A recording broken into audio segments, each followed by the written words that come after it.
అదేంటో హిందూ మతానికి సంబంధించి దేవుళ్ళని బూతులు తిట్టచ్చు, దేవుళ్ళ గురించి ప్రశ్నలు వేయచ్చు, గుళ్ళ గురించి అడ్డగోలు కారుకోతలు కొయ్యొచ్చు. దాన్ని సమర్థిస్తూ అది వ్యక్తి స్వేచ్ఛ, భావ ప్రకటన స్వాతంత్ర హక్కు, అట్లాగే రాజ్యాంగం కల్పించినటువంటి స్వేచ్ఛ అంతా బాగానే ఉంటుంది. అదే వేరే మతానికి సంబంధించి అయితే వాళ్ళ మత ధర్మంలో జోక్యం, వాళ్ళకి సంబంధించినటువంటి తప్పు చేస్తున్నారు, ఆ మతాన్ని అవమానిస్తున్నారు, మరి వాళ్ళకి కోపం ఉండదా? ఇప్పుడు నూపూర్ శర్మ విషయంలో ప్రపంచ దేశాలు స్పందించేసినాయి, భారతదేశంలో ఉన్నట్టు మేధావులందరూ స్పందించేశారు, ఆవిడ మీద బీజేపీ చర్య కూడా తీసుకుంది.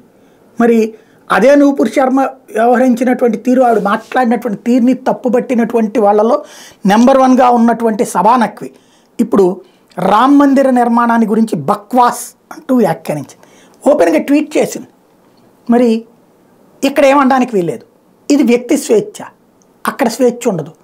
కానీ అక్కడ మాత్రం తప్పు చేశారు, ఇక్కడ మాత్రం రైట్ చేస్తారు, ఎందుకో అర్థం కాదు ఈ దేశంలో.